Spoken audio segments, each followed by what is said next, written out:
Desde Puerto Rico, su hora informativa por el canal de la familia. ¿Qué tal, amigos? Gracias por estar con nosotros. Buenas noches. Bienvenidos a Noticias 13, su hora informativa. Buenas noches, Yarimar. Buenas noches, José Ángel. A continuación, los titulares más relevantes el día de hoy. A punto de colapsar sistema de salud del gobierno. Denuncian fraude en proyecto de comunidades especiales. Banco de Alimentos lanza campaña para ayudar a los más necesitados. Gobernador declara varios municipios estado de emergencia. Hillary Clinton busca voto de los boricuas. Esto y más en esta edición estelar de Noticias 13. Agenda. Si el gobierno continúa sofocando a los médicos de la isla, la reforma de salud seguirá empeorando hasta colapsar. Y eso parece que será muy pronto. A continuación el informe. Para el presidente del Colegio de Médicos Cirujanos, el sistema de salud gubernamental no ha colapsado sencillamente porque los médicos siguen trabajando de manera gratuita, ya que en espera de que les paguen ya han agotado su línea de crédito. El sistema no ha colapsado porque los médicos están trabajando de gratis, pero ya sus líneas de crédito se acabaron, sus ahorros se acabaron.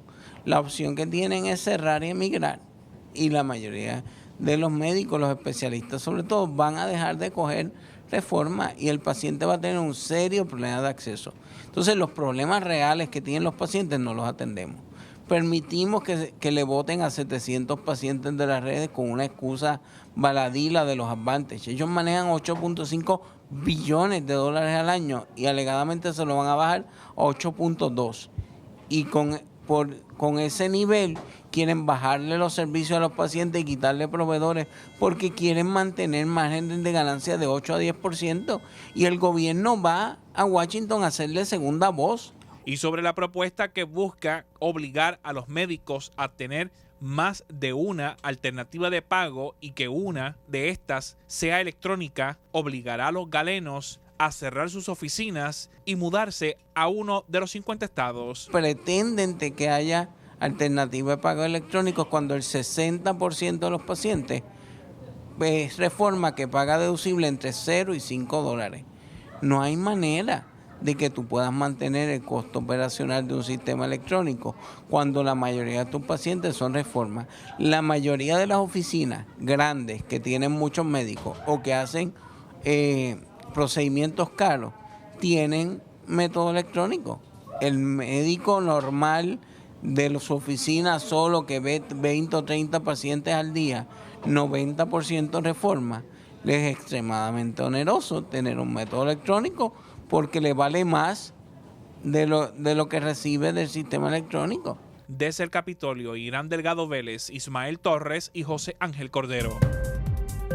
Política.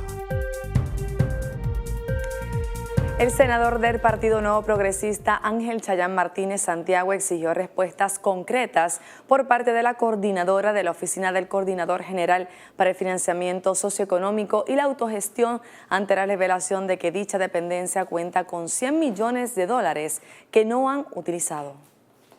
El planteamiento surge debido a la gran cantidad de dinero que tiene acumulado dicha dependencia y aún no se atiende los problemas que afectan a muchas comunidades bajo el llamado Programa de Comunidades Especiales. Lamentablemente, ante un pote que se está haciendo en las comunidades especiales, el fideicomiso de 100 millones de dólares, hay gente que vive en pobreza. Hay comunidades donde se asignó un sinnúmero de dólares para la construcción de unas obras y que estas obras aparecen en proyectos de infraestructura de comunidades especiales como terminados y actualmente esas comunidades, esos proyectos no han sido terminados, culminados en las diferentes comunidades. El senador por el distrito de Arecibo del PNP detalló algunos de los proyectos que aún no han sido terminados con una asignación millonaria, por ejemplo, en su distrito. En el distrito completo tenemos la friolera de 22 millones de dólares en el distrito de Arecibo que son destinados a comunidades especiales y las cuales ahora mismo hay obras que dicen, según el reporte, que son obras que están terminadas y estas obras nunca se concretaron.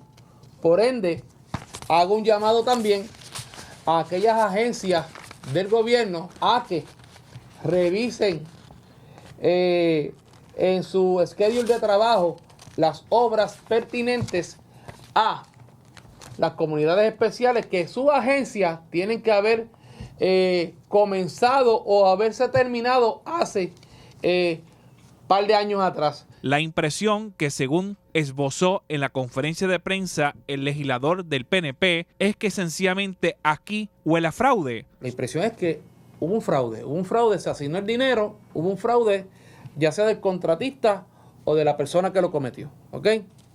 Obviamente va a haber una resolución para que se investigue eso. El otro punto es que si a usted le asignan un proyecto, caramba, tiene que haber un monitoreo, porque yo tengo que decir, bueno, yo te voy a pagar, cuando termine el proyecto, yo te voy a pagar lo que se te debe. ¿Ves? Pero aquí todo el mundo cogió a sus chavos y arrancaron. Desde el Capitolio, Irán Delgado Vélez y José Ángel Cordero. Bienestar. El Banco de Alimentos de Puerto Rico anunció el miércoles el inicio de la campaña Que nadie se quede sin comer. Dicha iniciativa busca recaudar fondos y crear conciencia a la ciudadanía sobre el problema de hambre que existe aquí en Puerto Rico. Veamos el informe. Con motivo de la celebración del Día Nacional de la Concienciación del Hambre en Puerto Rico, el Banco de Alimentos inició el miércoles su campaña Que nadie se quede sin comer, la cual busca concienciar a la ciudadanía sobre el hambre en el país. Como parte de los esfuerzos de la concienciación, durante el mes de septiembre lanzaremos la campaña de servicios públicos que tiene como título nuestro lema, Que nadie se quede sin comer. Esta campaña consiste de un comercial de radio y de televisión con alarmantes cifras en cuanto a las necesidades de alimento en la población en Puerto Rico. Además, tendremos billboards electrónicos, interacción en la página de Facebook, con mensajes diarios y un impactante video que estará en las redes sociales titulado La dictadura del hambre. Durante la conferencia de prensa celebrada el miércoles, el presidente del Banco de Alimentos, Edwin Pérez, exhortó a los ciudadanos a cooperar y a servir como voluntarios. Este año nuestro objetivo es repartir 6 millones de libras de alimentos. Para que tengamos una idea un poquito más concreta, eso son 150 vacunas. Eso todavía es la punta de lo que nosotros necesitamos y deberíamos estar haciendo. Y por eso es importante que con la comunidad completa nos energicemos con esta bonita actividad. Ayúdanos, involúcrate con tu comunidad, involúcrate con tu compañía, llámanos al Banco de Alimentos, apúntate a un food drive, apúntate a donar de tu tiempo y todos juntos podemos acabar con este problema. Por último, el senador por el Partido Popular Democrático, Ángel Rodríguez, destacó la problemática que existe de hambre en la isla y recalcó la importancia de ayudar a los más necesitados. A veces no creemos que en Puerto Rico hay familias que tienen gran necesidad. Yo las he visto en mi recorrer como político, en muchos sectores de mi distrito y muchas barriadas de Puerto Rico. Así que, siguiendo esta línea, tenemos que unirnos como Senado de Puerto Rico y como institución fundamental a estos esfuerzos que hace el Banco de Alimentos de Puerto Rico, donde alimenta a más de 100,000 puertorriqueños y donde impacta a más de 500 organizaciones. Como parte de la campaña, el Banco de Alimentos tendrá disponible unas camisetas con el lema del Día Nacional. Además, todas las personas que adquieran la camisa estarán aportando para erradicar el hambre en Puerto Rico. Reportando desde San Juan para Noticias 13, Irán Delgado y Yarimar Marrero.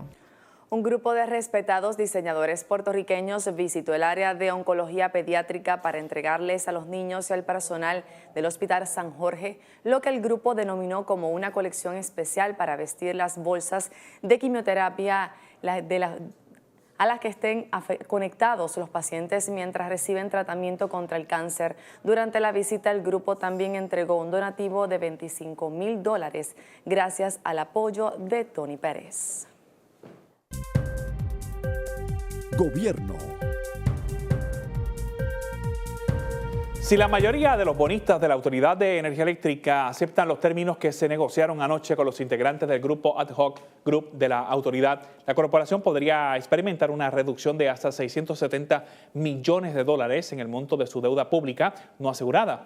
A cambio de ese alivio, sin embargo, la autoridad tendría que separar una parte de la tarifa de electricidad que cobran los abonados para dedicarla exclusivamente al pago de los bonistas, lo que podría afectar a los abonados de la corporación pública. Y la presidenta del Banco Gubernamental de Fomento, Melba Acosta, indicó esta mañana que el acuerdo alcanzado entre la Autoridad de Energía Eléctrica y el grupo ad hoc de bonistas es un ejemplo de los resultados prometedores que pueden lograrse cuando el gobierno y sus acreedores trabajan juntos. Acosta señaló que de cara al futuro el banco sigue comprometido con sus prioridades a corto plazo de mejorar su balance general y fortalecer su liquidez mientras apoya la autosuficiencia de las corporaciones públicas. El negociado de auditoría fiscal del Departamento de Hacienda comenzará a auditar a las organizaciones sin fines de lucro para evaluar si cumplen con los requisitos de ley que les permita continuar recibiendo un trato contributivo especial. Esta auditoría comenzará a realizarse en 40 organizaciones sin fines de lucro, a las que ya se les ha adelantado mediante aviso formal que serán objetos de este proceso, informó el secretario de Hacienda, Juan Zaragoza. Y el gobernador Alejandro García Padilla firmó hoy una orden ejecutiva para declarar en estado de emergencia los municipios de Maricao, Adjuntas, Jayuya, Yauco, Ponce, Utuado, Las Marías y Lares, debido a los daños ocasionados por el paso de la tormenta tropical Erika por Puerto Rico. En un recorrido por el municipio de Jayuya, uno de los pueblos más impactados por el paso de Erika, el primer ejecutivo visitó varias residencias cuyas infraestructuras reflejan el embate de dicho fenómeno atmosférico. El gobernador Alejandro García Padilla inauguró el Instituto de Aeronáutica y Aeroespacial de Aguadilla con un recorrido a través de sus instalaciones. El instituto, producto de la unión de la Universidad de Puerto Rico, el Departamento de Educación y la Compañía de Fomento Industrial PRITCO, constituye una pieza fundamental en el ecosistema aeronáutico que se adelanta en la región oeste y el cual Lufthansa forma parte. El tiempo.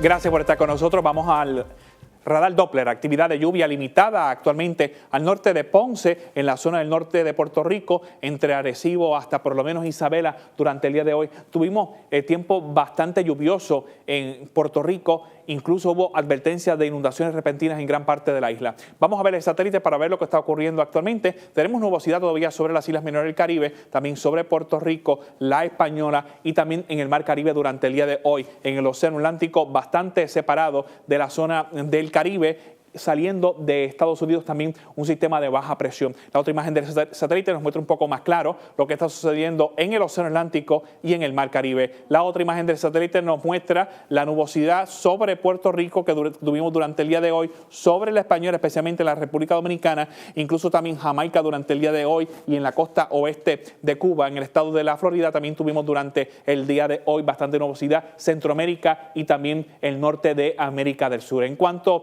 al Golfo de México, sobre el Golfo, actividad de lluvia sobre el Golfo, no así sobre los estados del este de la nación mexicana. En cuanto a Estados Unidos, tenemos un sistema de baja presión en el centro de Estados Unidos, moviéndose hacia la costa del este de la nación americana, en los estados del este de Estados Unidos también durante el día de hoy nubosidad, norte, noroeste de los Estados Unidos, específicamente el estado de Washington, hemos tenido problemitas durante el día de hoy de inundaciones. Recuerden que todavía estamos pendientes, continúa la sequía extrema en el estado de la Florida, es que donde debería estar lloviendo para salvar la agricultura de ese estado. En cuanto a África, algunos sistemas intentando desarrollarse. Recuerde que estamos muy pendientes a un sistema tropical que me han preguntado a través de las redes sociales que le ofrezca la información de dónde se encuentra. Estamos hablando de Fred. Este sistema actualmente intenta desarrollarse, pero por lo menos no lo ha logrado luego de convertirse en sistema tropical,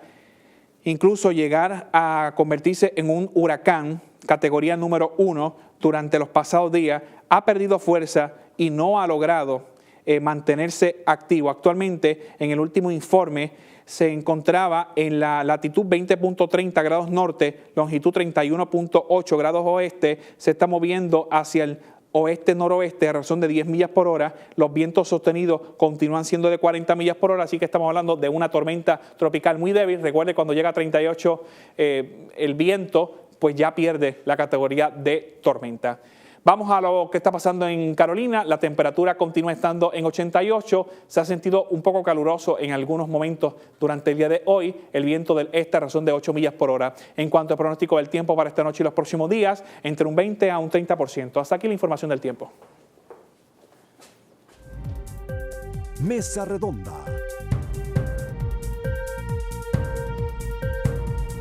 Amigos, durante esta semana la Coalición Ecuménica e Interreligiosa hizo un pedido para que la Reserva Federal intervenga en la situación económica de Puerto Rico. Nos acompaña Ignacio González. Gracias por estar con nosotros. Gracias por recibirme, Cordero. Ya usted lo había dicho aquí en Noticias 3, así que no es sorpresa entonces que deberíamos recibir de alguna manera una intervención de la Reserva Federal. Incluso se habló en esa conferencia de prensa de una condonación de parte de la deuda. Bueno, yo creo que lo novedoso que plantea la Coalición Ecuménica es el área de la condonación de la deuda y traer nuevamente al debate de la palestra pública una posible intervención de parte de la Reserva Federal. Hay que recordar que ya anteriormente este año, el señor Estrella, me parece Arturo Estrella, ex vice chairman de la Reserva Federal de Nueva York, había propuesto en un informe que había financiado la Fundación Carvajal la posibilidad de que se viera una intervención por parte de la Reserva Federal, o sea que no es algo infundado, ¿verdad? Así que en ese aspecto habría que recordar, por ejemplo, un caso en el año 2008, donde la Reserva Federal tuvo una intervención para rescatar a la famosa aseguradora, American International Group, y uno dirá, bueno, ¿qué tiene que ver la aseguradora con Puerto Rico? Bueno, que la aseguradora como entidad jurídica no es un Estado, es una entidad privada. Y hay quien plantea que la sección 13, ¿verdad?, en el área, el inciso 3 de la sección 13 podría utilizarse para un posible rescate de Puerto Rico. Pero lo curioso de todo esto es que Estados Unidos salvó bancos, salvó también de alguna manera la industria automovilística, etcétera, y otras empresas, pero no le ha metido mano a la situación de Puerto Rico, donde viven cerca de 4 millones de ciudadanos estadounidenses que si decidieran todos agarrarle un avión por $99 y llegar al estado de la Florida o cualquier otro estado, tendrían un problema mayor que resolverlo desde acá. Bueno, lo que pasa es que en el caso de Puerto Rico, a diferencia de esas corporaciones, ¿verdad?, hay un problema político, pero no un problema político típico, es un problema político colonial. Entonces, los Estados Unidos, al tomar una u otra medida sobre Puerto Rico, tiene que tener en consideración que por los últimos 110 años Puerto Rico ha sido una colonia de los Estados Unidos. Pero el problema no es de los puertorriqueños, el problema es de Estados Unidos que ha permitido que esto continúe y no se ha resuelto para nada. Hay una parte, yo creo que la responsabilidad es compartida. Hay una parte que es responsabilidad de los puertorriqueños y hay una parte que es responsabilidad de los norteamericanos. En la parte que es responsabilidad de los puertorriqueños, podremos decir que para bien o para mal, estrategias buenas o estrategias no tan buenas, los puertorriqueños estamos dando la batalla para salir de la crisis. No obstante, falta un jugador importante en la mesa, que es el gobierno federal y sus instituciones. Yo creo que lo novedoso que propone la coalición ecuménica es hacer un llamado a que esa parte esencial que falta de la negociación, que es el gobierno federal, se siente en la mesa y de una vez y por todas ayude. Porque si la responsabilidad es compartida, entonces la solución tiene que ser compartida.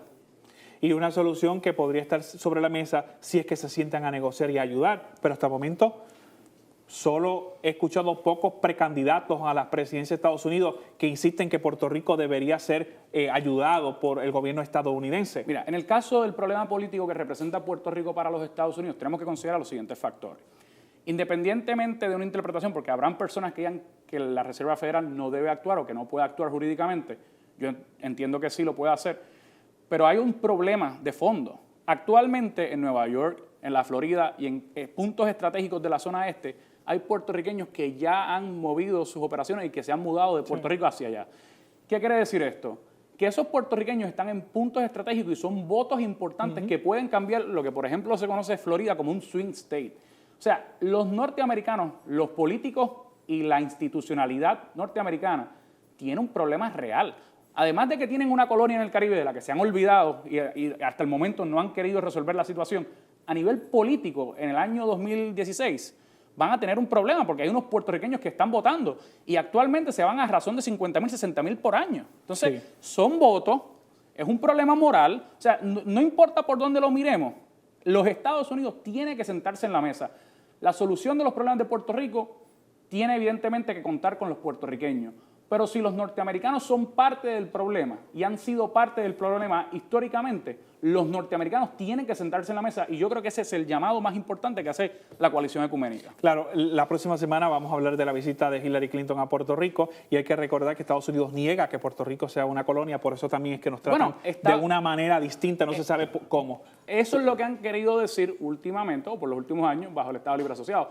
No obstante, los últimos 2 o 3 informes de la Casa Blanca han dicho claramente Puerto Rico es un territorio que le pertenece a Estados Unidos, pero que no es parte de los Estados Unidos. Por lo tanto, es una colonia. Para colmo, le pertenece al Congreso de los Estados Unidos y en la ONU dice que son parte. Es un revolucionario. Bueno, es un acto de hipocresía que hay que batallar y lo importante es hablar las cosas como son y decirle a los norteamericanos o nos dan las herramientas para que nosotros resolvamos el problema o nos dan la libertad. Gracias, Ignacio González, por estar con nosotros. La próxima semana continuamos analizando el tema. Claro que sí.